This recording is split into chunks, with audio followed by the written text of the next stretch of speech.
नमस्कार, स्वागत है आप सभी का नीव इंस्टीट्यूट के इस ऑनलाइन प्लेटफॉर्म पर। ये क्लास है फिजिक्स की और इस फिजिक्स की क्लास में आज हम डिस्कस करने वाले हैं एमसीक्यू क्वेश्चंस को।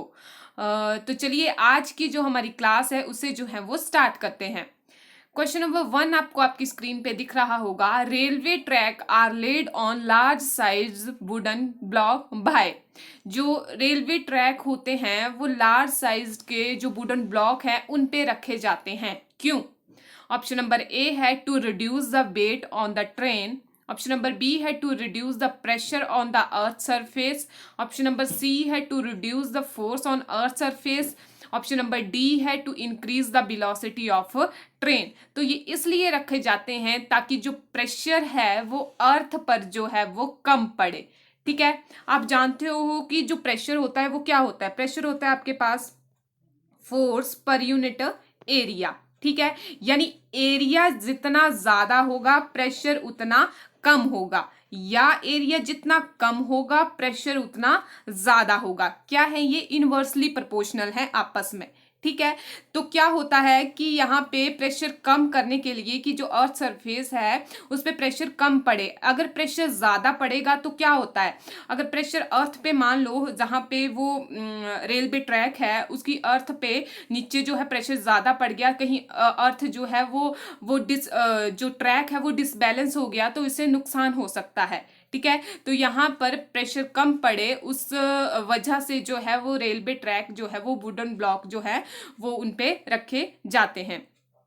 तो यहाँ पे जो क्वेश्चन नंबर 1 है उसका सही ऑप्शन होगा option number B, to reduce the pressure on the earth surface. Question number 2 है the work done by the string of a simple pendulum one complete oscillation is equal to. क्या होगा work done? Option number A है total energy of the pendulum के बराबर होगा। Option number B है kinetic energy of the pendulum के बराबर होगा। ऑप्शन नंबर सी है potential energy of the pendulum के बराबर होगा, या फिर होगा जीरो। तो आप सभी जानते हो कि जो आपके पास पेंडुलम है, ठीक है, उन्होंने बोला है कि एक कंप्लीट रोटेशन करता है। ठीक है, यानी कि अगर यहां से मान लो यहां से वो स्टार्ट हुआ, यहां से यहां तक गया, फिर यहां से यहां तक गया और वापस उसी पोजीशन में जो है आपके पास आ गया, एक कंप्लीट रोटेशन जो है इसने फॉलो की। ठीक है, तो वर्क डन क्या होता है आपके पास? वर्क डन का फॉर्मूला क्या होता है? Force into displacement. ये आपके पास क्या होता है? फॉर्मूला होता है। तो इसमें जो डिस्प्लेसमेंट है वो क्या हुआ? जो डिस्प्लेसमेंट आपके पास क्या होता है? Shortest distance between the initial position to the final position, है ना? तो यहाँ पे जो डिस्प्लेसमेंट है वो क्या हुआ? Final position minus initial position देखा जाए तो वो जीरो हुआ, क्योंकि वो उसी पोजीशन में क्या आ गया? वापिस आ गया पेंडुलम। ठीक है, तो अगर डिस्प्लेसमेंट जीरो हुआ तो इसके साथ फिर ये भी जीरो हो जाएगा और आपके पास वर्क डन कितना आ जाएगा? जीरो जो है आपके पास वर्क डन आ जाएगा। तो यहाँ क्वेश्चन नंबर 2 का सही आंसर होगा option number D, that is zero. Question number 3 है two bodies kept at a certain distance feel a gravitational force F to each other. If the distance them in made double, then distance, यहाँ पे थोड़ी mistake हो गई है, made double the for distance the force will be. Simple सा question ये है कि अगर दो बॉडीज है उनके बीच में एक फोर्स लगती है, जैसे कि ग्रेविटेशन चैप्टर में मैंने आपको बताया था, दो बॉडीज है उनके बीच में फोर्स लगती है। ठीक है, तो बोला अगर उनका जो डिस्टेंस है, जो दो बॉडीज है उनका डिस्टेंस जो है वो डबल कर दिया जाए तो फोर्स पे क्या असर पड़ेगा। ठीक है, तो एक तो पता है आपको, मान लो F1 है जिसकी जो फोर्स है वो कितनी होगी? G m1 m2 upon r square. ठीक है, ये तो सिंपल हो गई। अब डिस्टेंस को अगर डबल कर दिया जाए, यानी कि F2 अगर मैं लूं आपके पास G, मास तो वही रहेंगे m1 m2, G भी वही रहेगा, कांस्टेंट है, ग्रेविटेशनल कांस्टेंट आप सभी जानते हो। और यहाँ पे r स्क्वेयर की जगह क्या आ जाएगा? डबल है, 2r स्क्वेयर आ जाएगा, यानी कि क्या आ जाएगा? 4r, जो मल्टीप्लाई करूंगी मैं तो 4r स्क्वेयर जो है वो आपके पास आ जाएगा। ठीक है, अब ये वाली टर्म देखिए, G m1 m2 और r स्क्वेयर, ये वाली टर्म जो है आपके पास किसके बराबर है? F1 के बराबर है। तो आपके पास जो सिंपली अगर मैं बताऊं तो आपके पास F जो 2 है वो किसके बराबर आ गया? 1/4 F के बराबर जो है यहाँ पे आ गया। ठीक है, F1 के बराबर जो है यहाँ पे आ गया। तो यहाँ पर जो सही आंसर होगा वो होगा आपके पास ऑप्शन नंबर डी, यानी कि 1/4 F। क्वेश्चन नंबर 4 है, cloud float in the atmosphere because of their. जो क्लाउड हैं, जो बादल हैं, वो क्यों तैरते हुए हमें दिखाई देते हैं एटमॉस्फेयर में? ऑप्शन नंबर ए है low pressure, option number B है low density, option number C है low viscosity, option number D है लो टेम्परेचर। तो इसका जो सही आंसर है वो है लो डेंसिटी। आप सभी जानते होंगे कि जो क्लाउड है वो लो डेंसिटी के होते हैं, उसकी वजह से जो है वो हमें फ्लोट करते हुए दिखाई देते हैं। तो यहाँ पे क्वेश्चन नंबर 4 का जो सही आंसर होगा वो होगा option number B, low density.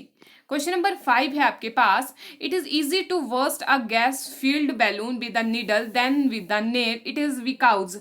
एक बैलून को, एक गुब्बारे को एक सुई के साथ, नीडल के साथ फोड़ना जो है वो इजी होता है एज कंपेयर टू नेल।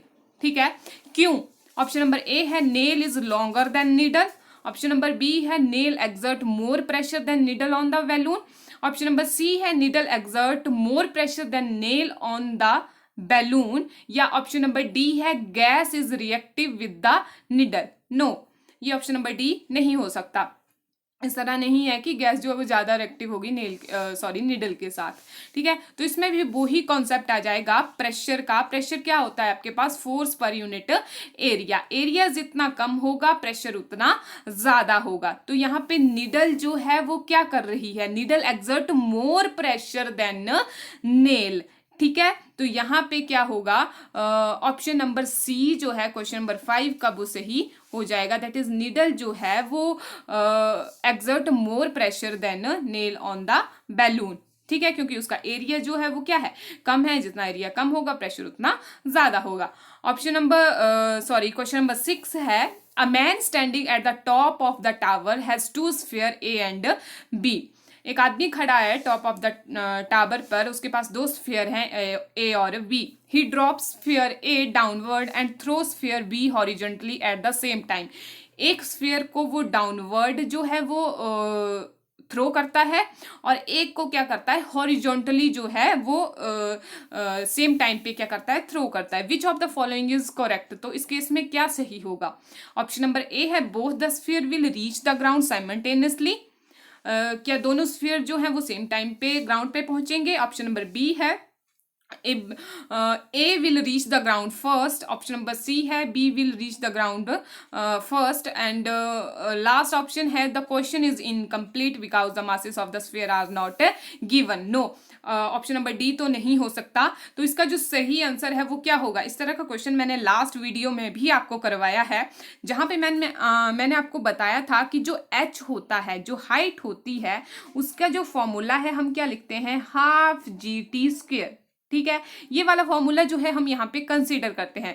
तो आप देखिए जो हाइट है वो किसी भी तरह से क्या है? मासेस पे डिपेंड नहीं है। ठीक है, कि एक स्फीयर का मास क्या है, दूसरे का मास क्या है, उस पर डिपेंड नहीं है। ठीक है, तो यहाँ पे क्या होता है इस केस में? जो दोनों स्फीयर हैं वो रीच द ग्राउंड साइमल्टेनियसली। ठीक है, तो यहाँ पे जो क्वेश्चन नंबर 6 है, इसका जो ऑप्शन नंबर ए है वो सही हो जाएगा। Both the sphere will reach the ground simultaneously. Next question है question number 7, distance of star are measured in. जो स्टार्स का डिस्टेंस है वो किस में मेजर किया जाता है? ऑप्शन नंबर ए है गैलेक्टिक यूनिट में, ऑप्शन नंबर बी है स्टेलर माइल में, ऑप्शन नंबर सी है कॉस्मिक किलोमीटर में, या ऑप्शन नंबर डी है लाइट ईयर में। तो आप सभी जानते हो जो डिस्टेंस है, जो स्टार वगैरह का जो डिस्टेंस है वो हम किस में मेजर करते हैं? वो हम मेजर करते हैं लाइट ईयर में। तो क्वेश्चन नंबर 7 का जो सही आंसर होगा वो होगा option number D, light year. Question number 8 है, as we go from equator to north pole the value of g the acceleration due to gravity is. क्या होगा? ऑप्शन नंबर ए है remain the same, option number B है decrease, option number C है increase, या option number D है none of the above. तो अब देखिए जो अर्थ है हमारे पास कुछ इस तरह से होती है। ठीक है, ये इसका नॉर्थ पोल है, इसका साउथ पोल है। ठीक है, तो ये क्या बोल रहे हैं कि as we go from equator. अब ये आपके पास मान लो ये इक्वेटर है, मान क्या लो ये इक्वेटर ही है। ठीक है, और ये आपके पास पोल होता है। ठीक है।